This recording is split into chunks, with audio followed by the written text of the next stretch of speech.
Kenapa saya pilih jadi dealer public gold? Dulu saya simpan emas sebab ingin selamatkan nilai duit sendiri.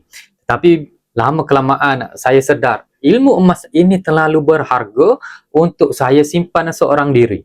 Saya lihat ramai di sekeliling saya yang masih bergantung kepada duit. Yang mana duit ini susut nilai setiap tahun. Sedangkan dengan emas, nilai itu boleh kita kekalkan. Dari situlah saya nekat. Jika saya boleh ubah cara saya urus duit, kenapa tidak bantu orang lain buat perkara yang sama? Ramai kita tidak sedar, duit yang disimpan semakin lama semakin kurang nilainya.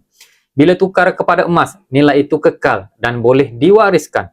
Jadi saya pilih menjadi dealer public gold, bukan sebab ingin cepat kaya, tetapi sebab ingin bantu lebih ramai orang capai ketenangan kewangan dengan cara yang betul. Kata mentor saya, Tuan Muhammad Zulkifli Syafi'i, bila kita faham ilmu emas, hidup kita akan berubah. Bukan kerana emas itu sendiri, tetapi kerana disiplin yang datang bersamanya. Setiap kali saya bantu orang mulakan simpanan emas yang pertama mereka, ini satu kemenangan kecil yang saya sangat-sangat hargai. Jika anda ingin mulakan tabungan, saya sedia bimbing langkah demi langkah.